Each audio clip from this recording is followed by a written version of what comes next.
12 Eylül darbe öncesi zaten 12 Eylül'ün pravaları her yerde yapılıyordu. Her yer bize 12 Eylül'dü aslında. Fakat bazı konularda resmi zincir vurulmamıştı. Gayri resmi olarak onlar yapılıyordu. Yine başörtülü doktor hastanede çalışamıyordu. Yine başörtülü hasta bazı doktorlardan, hemşirelerden azar işitiyordu. Askeriyeye yine başörtülü giremiyordu. Müslüman bir erkek için namaz kılacak yer yoktu. Hastanelerde, işte bazı okullarda, bazı askeri karargahlarda yoktu yani. Dolayısıyla aşağılama, tahkir etme hep vardı 12 Eylül'den önce. Yani Cumhuriyet kurulduğu günden beri bir takım sözde cumhuriyetçiler, bir takım sözde aydınlar, bir takım sözde fikir özgürlükçüleri devamlı surette bize zaten 12 Eylül'leri uyguluyorlardı bize. 12 Eylül gelince 12 Eylül'de iş tamamen aleni olarak meydana döküldü. Arasındaki fark bu. Bir defa şunu söyleyelim. İslami mücadele başörtüsüne ibaret değildir. Başörtü İslami mücadelenin içinde bir simgeydi. Yoksa sırf kuru kuru başörtü değildi mesele. Başörtüden hınçlarını alıyorlardı. Hani namazda görürlerse namaz da başörtü kadar önemliydi onlar için. Namazı da hani tutabilseler tutup yırtacak, atacaklardı ya da kaldırıp yasak edeceklerdi ama öyle bir şeyi yok namazın. Dolayısıyla ne oldu? Yoğunluk başörtüye. Başörtü inanan insanları temsil ettiği için ağır bir platforma taşındı. Şimdi dolayısıyla mücadelemiz sadece başörtüsü için değildi. Yani Müslümanın haklarıydı. Müslümanın kendisini tanıtmasıydı. Kendini özgür hissedecek alanın oluşmasına çalışmaktı. Onun için sadece dönüp dolaşıp sadece başörtüde düğümlenince konular olmuyor. O zaman birçok şey eksik kalıyor. Bizim için dava bir bütündür. Yani bir namaz neyse, bir güzel ahlak neyse, bir insan haklarını korumak neyse, başörtü de odur. Ama dediğim gibi onlar intikamlarını Allah'ın emrinde alma çabasına girdikleri için başörtü çok konu oldu. 12 Eylül'de ben çok mağdur edildim. Devamlı mahkemelere gittim, kitaplarım yasaklandı. Kasıtlı olarak sağımda ve solumda erkek polisler özellikle Nuh Mete Yüksel öyle istemiş. Nuh Mete Yüksel benden önce ölürse bir çift sözüm olacak ona. Öyle istemiş, demiş ki hatta terörle mücadeleye aldılar beni. Özellikle tembih etmiş, gece alın. Gece psikolojik olarak stres yapar ya insan, telaşlanır ya, gece alın diye emir ve yağdırmış. Aynı şekilde de sağ kolumda bir polis erkek, sol kolumda bir polis erkek. En sonunda ittim, ne oluyorsunuz dedim ya. İki polis bir kadınla baş edemeyecek misiniz? Ne giriyorsunuz? Koluma giremezsiniz. Ya kadın polis getirin dedim. Ya çıkın defolun dedim yani. O kadar sinirlendim ki ne münasebet. Yani sadece gözdağı vermek, psikolojimizi bozmak her yerde böyleydi ama. Yani kimin eline ne koz geçerse, polisin eline öyle bir koz geçiyorsa polis bu kozu değerlendiriyordu. Üniversitede öğrenciyi perişan etmek, psikolojisini bozmak için kozlar eğer müdürün, öğretmenin eline geçiyorsa, bunlar İslam düşmanı öğretmenlerden bahsediyorum. 12 Eylül'ü fırsat bilip yapmadıklarını bırakmıyorlardı o dindar öğrenciye, kız veya erkek fark etmiyor. Ya da dindar öğretmene. Dindar öğretmenler artık Allah diyemez olmuşlardı neredeyse bazıları. Çok yürekleri büyük olanlar aldırış etmeden derslerine devam ediyorlardı. Onun için selam olsun büyük yürekli olanlara, büyük yürekli olanlara. Dolayısıyla benim gördüklerim çok. Bir defa 15 yıl hapis sistemiyle yargılandım. 2,5 yıl sonra Özal 163'ü, yani benim hapis yattığım maddeyi kaldırınca çıktım. 2,5 yıl hapis yattıktan sonra çıktım. Hapishanede tabii ki çok olaylar yaşadım. Çok, yani ben hapishane hayatımı yazmadım. Yazdım. Sadece mahkumlarla olan diyaloglarımı yazdım. Kendi yaşantımı yazmadım. Çok acayip şeyler yaşandı. Beni delirtmek bile istediler. Düşünün, Çanakkale tamamen PKK'lı mahkumların olduğu yere koydular beni. Tamamı ateist, içinde bir tane Allah'a inanan mahkum vardı. O da siyasi mahkum değildi yani. Düşünebiliyor musunuz? Bunların içine koydular beni. Başlı başına zaten bu işkencedir insana. Çünkü zihniyetlerini bilmiyorum. Allah'tan 47 kişilerdi bir koğuşta, bir yerde, bir katta. Allah'tan ki yaşadığımız süreç içerisinde diyaloglarımız falan, onlar bana düşmanlık yapmadı. Yapsalardı beni rahatlıkla öldürebilirlerdi ve kim vurduya giderdim.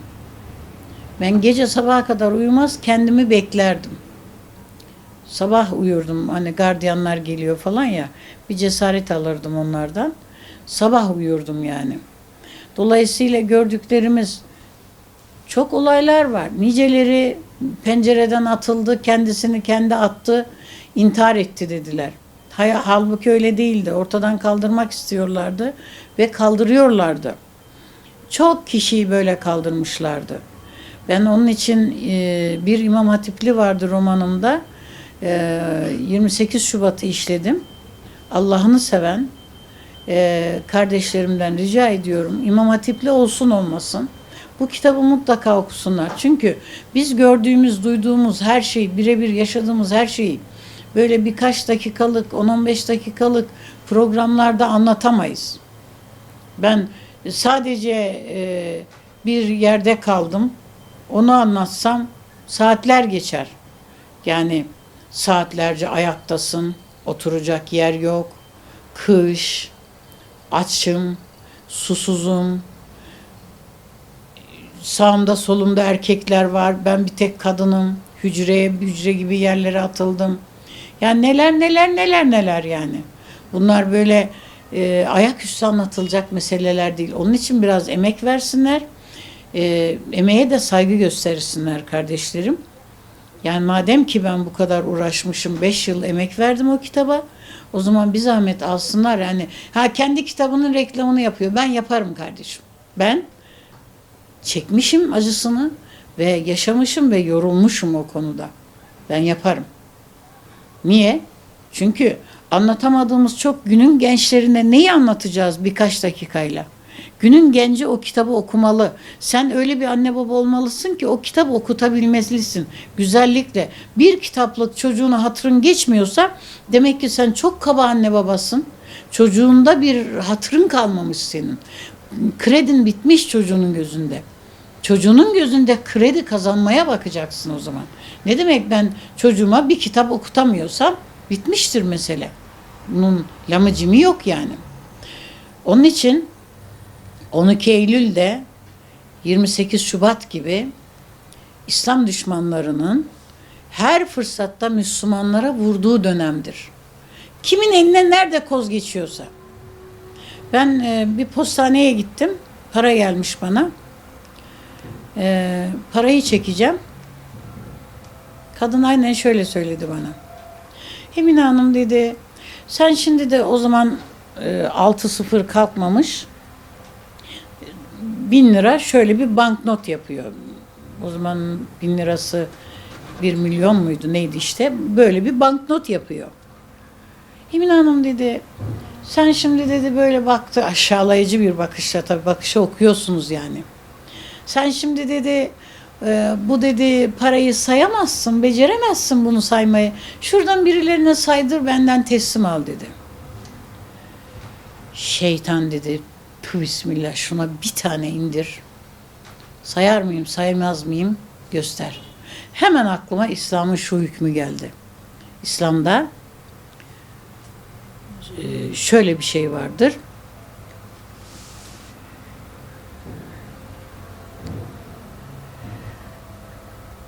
Sözlü savaş, sözlü savaşa karşı sözlü cevap vermek.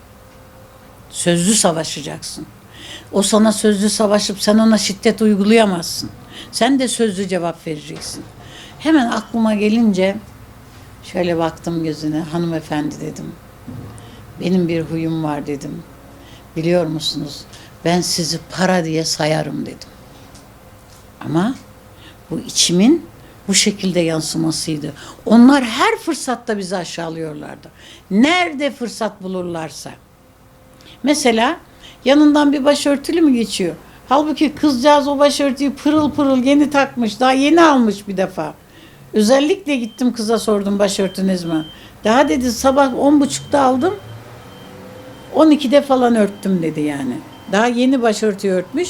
Yandan geçerken ay başörtü leş gibi kokuyor. Başörtünün koktuğu falan yok. Gavurluğunu nerede fırsat bulursa orada sergiliyor. Askeri bir başkaydı. Yani subayı bir başkaydı. Herkes bize karşı bir başkaydı yani. Tabii solcular da, hatta ülkücüler de. Yani üstelik ülkücüler hiçbir şey yapmamışlardı onların zaviyesinden bakınca. Tamamen onlardan yanaydılar. Yani devletse devletçiliğin kralı vardı ülkücülerde. Ama yani güya adalet uygulamak için hani bir ülkücülerden bir devrimcilerden meselesi gibi yapıp öyle masum ülkücülere de devrimcilere de çok sordular. Ama en çok darbeyi İslami kesim yedi. Şimdi revirdeyim. Şu salon gibi uzun bir salon var. Fakat tel örgü var aramızda. Demir perdeler demirler var. Demirlerin üstünde ayrıca var. Tel örgü var. Böyle 1 santim 1 santim. Oradan bakıyordum. Bir baktım binbaşı başhekimin odasına girdi. Öyle hissettim ki benim için girdi. Binbaşı ile başhekim de tartışmışlardı, dargındılar. Çok geçmeden hemşireyi çağırdılar başhekim odasına. Hemşire girdi başhekim odasından ben buradan tel örgüden görüyorum. Elini şöyle tutarak gitti. Dedim ki buna iğne verdiler. Git bunu Emine Şenlikoğlu'na vur gel dediler. Kızın bir şeyden haberi yok hemşirenin.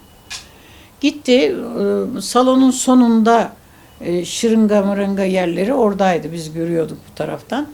Gitti şırıngaya çekti iğneyi. Geldi Emine Hanım dedi. Başhekim söyledi sana bir iğne yapmam lazım dedi. Mutlaka delirtme iğnesiydi diye düşünüyorum. Ben de dedim ki ay hemşire hanım ben iğne yapılmayı hiç sevmem. Sık duvara gitsin dedim. Ya, benim canıma minnet dedik. Sıktı duvara biraz yere döküldü. Kalebodur o ilacın döküldüğü yerler tuz ruhu dökülür de hafiften oyulur ya orası. Aynen öyle oldu iğnenin değdiği yerler. Hasan Mezarcı nasıl ben peygamberim dedi. Hasan Mezarcı'nın böyle bir şey yapması mümkün değildi. Hasan Mezarcı çok samimi, çok da bilgili bir insandı. Dürüst bir insandı yani. Biraz havayı severdi ama havayı zaten insanların çoğu seviyor yani. Havayı severdi ama ona rağmen çok dürüsttü. Nasıl oldu? Bunlar hep o günlerin ürünleri. Yüzlerce insan cezaevine girdi, bir başka insan olarak çıktı cezaevinden. Onun için cezaevinde şeyler vardı. Mesela ben cezaevinde hücrede kaldım. Az kaldım, çok kalmadım ama orada bazı müdürler, çok iyi müdürlere de rastladım. Eğer cezaevinde iyi müdürlere rastlamasaydım, zaman zaman iyi binbaşılara rastlamasaydım halim haraptı zaten. Mesela bir binbaşıya rastladım Adapazarı'nda. Kız kardeşini okutmuşum. Benden ders almış. Abi ne olur o benim hocamdır ona çok iyi davranın demiş. Adam gelirdi halimi hatırımı sorardı. Bir isteğin var mı derdi filan. Ama her yerde bu şans olmuyor maalesef. E, cezaevi de cezaevi kadrosundan kötülük görmedim birebir ama dolaylı yoldan, askeriyeden, mesela hastaneye gidiyorum, kolumu bir sıkıyor asker. Ya diyorum gevşet şunu. Yani ben acıyor, canım acıyor. Ama ne yapayım dedi, komutan çok sık diyor. Bak, komutan çok sık. Bu terörist yazıyordu benim dosyamda. Bir gün hiç unutmam, bir hatıramı anlatabilir miyim? Bir gün hiç unutmam, hastane arabasına bindik. Tabii o da şu kadar bir parmak hava alacak yeri var. Geri kalan hepsi hücre gibi kapkaranlık bir yer. Bindik, şak diye kapı açıldı. Kapı açılınca şimdi Allah Allah, asker böyle bakıyor mahkumlara. 10 kadar mahkumuz, seni tanıyorum, seni tanıyorum. Sen dindar bir ablası, seni tanıyorum. Allah Allah. Kapatıp gidiyor. Tekrar geliyor. Ya diyor, terörist buradaymış diyor. Bu arabanın içindeymiş. Ben bir terörist arıyorum diyor ama seni tanıyorum, seni tanıyorum, seni tanıyorum. Ablam sen bir hocasın, Müslüman bir yazarsın, seni biliyorum. Ya dedik, ismi yok mu bu? Kim? Bir de bakarız ki terörist Emine Şenlikoğlu. Çok gizlidir. Ya, onun hakkındaki bilgiler çok gizlidir. Dikkatli götürülmesi gerekir, kaçabilir filan. Ben isteseydim var ya 10 kere kaçardım cezaevinden. Psikolojik baskılarla işkence de yapıyorlardı. Yani işkence sadece fiile yapılan değildir. Psikolojik baskı bazen öyle beter işkencedir ki fiili işkenceyi sollatır insana. Sürgüne gider, Çanakkale cezaevine giderken şöyle bir şey yaşadım. Abdest almam gerekiyordu. Dedim ben, hani diğer mahkum arkadaşlar gidiyor. Ben de gidip abdest tazeleyeceğim. İhtiyaçlarım var, yani müsaade edin. Gittim. Hiç kimsenin başında asker beklemedi. Benim başımda bekleyecekmiş. Kardeşim, benim mahrem işlerim olabilir. Sen benim başımda nasıl bekliyorsun? Kapının önünde bekle. Hayır. Ya oradaki delikten çıkarsaymışım, kaçar. Delikte kafam girmez yani. Bir soba deliği kadar bir delik var tuvaletin üstünde. Oradan ben bilmem. Çünkü adres asker, imanlı askerler farklı davranıyorlardı bize. İslam düşmanı askerler farklı davranıyordu. Eğer gelirken, o orduya gelirken, evinden gelirken eğer İslam düşmanı olarak gelmişse orada İslam dostu olmuyor. İslam düşmanlığını daha çok pekiştirecek saha bulmuş oluyor. Tepemin tasa attı. 1, gencim. 2, cahilim. 3, Karadenizliyim. Tepemin tası öyle attı ki adamı neredeyse geberçim. Yakasına tuttum, bir tane fırlattım kapıya doğru. Seni terbiyesiz seni. Sen nasıl beni her yerde bekleyebilirsin? Defol şuradan dedim. Seni işte ceza verdireceğim, infazını yaktıracağım. Hadi yaktır da göreyim seni dedim. Tabii orada askere vurmak 3 yıl daha fazla yatacaksın. Hadi yaktır da göreyim seni dedim. Hiçbir şey de yapamadı. Şikayet bile edemedi beni. Ama adamdaki cesarete bak. Biliyor her şey onlardan yana. Biliyor biz ne kadar baskı yaparsak bu Müslümanlara o kadar takdir toplarız. Asker bunu biliyor. 3 türlü asker var. Biri İslam düşmanı, biri ne dost ne düşman, orta yerde geziyor. Biri de Müslümandır. Kimseye zararı olmayan Müslüman. Müslümanın zaten kimseye zararı olmaz. Müslüman kadın olarak benden başka İslami davadan dolayı giren yoktu. Bir hanım girmişti, o da kısa süre sonra çıktı. Fakat şöyle bir durum oldu. O zaman neyin nesiyse, dediğim gibi Müslüman kadınlar pek girmemişti. Girenler de kısa sürede çıkmışlardı yani. Uzun kalan olmadı. Bir Şule Yüksel Şenler benden çok yıllar önce 9 ay hapis yatmıştı. Cumhurbaşkanına hakaretten. Cumhurbaşkanı iyice zıvanadan çıkan hakaretler yapıyordu İsmet İnönü o zamanlar. Dolayısıyla Şule abla da dayanamayıp bir takım göndermeler yapınca Şule ablayı hapse attılar. Ama 12 Eylül'de benden başka yoktu kadınlardan. Fakat başka kadınlar vardı. Mesela bir kadın mahkum gelmişti. Ayağının altı şu kadar şişmişti işkenceden. Öyle işkence yapmışlardı, öyle işkence yapmışlardı ki kadın ayağının üstüne basamıyordu. Devrimciler vardı. Bu devrimciler işte PKK, Dev Genç, Dev Sol, çeşitli fraksiyonlardandı. Onlardan işkence çekenler oluyordu. İşkence vardı yani. Erkeklerin işkence sesini duyduğumu hatırlıyorum cezaevinde. 12 Eylül'de devam ediyor, 28 Şubat'ta devam ediyor. Tabii şu anda birçok yerde profesörler yine başörtülüleri aşağılıyor. Hatta nerede okudum, sınıfına sokmamaya çalışan var. Ne haddi neyse, ne küstahlıksa yapanlar yok mu? Var tabii. Otobüslerde hakaret işitenler var. Görüyorsunuz geçenlerde bir milletvekili miydi? Kimdi hatırlamıyorum. Ben boğuluyor olsam, başörtüyle imdat için başörtüyü bana salsalar, boğulmayı göze alırım, o başörtüden tutmam. Kin ve nefrete bak. Bunlar işte bu 12 Eylül'ün devamı demektir bu. Bu 12 Eylül işliyor. Kim nerede fırsat bulursa 12 Eylül'ü de 28 Şubat'ı da işletiyor. Ya hükümet de ne yapacaksa yapsın, şu yasayı bir an önce değiştirsin ne olur. Zina yasağı kalksın. İçeride masum masum yatanlar var. Masum masum görevinden atılanlar var. Bunlara bir çözüm çare bulunsun. Bunlar var yani. Hiç kimse bunu inkar etmekle bir yere varamaz. Var. Gerçekten hiçbir şeyden haberi olmayan insanlara FETÖ'cülük yaftası yapıştırılıp hapislerde sürünenler var. Yani benim bildiklerim var bir defa. Benim bildiğim öyle temiz insanlar. Hiçbir suç unsuru yakalanmadığı halde kişide hala terör örgütü olarak ceza alıyor. Hakimse hakimliğine son veriliyor.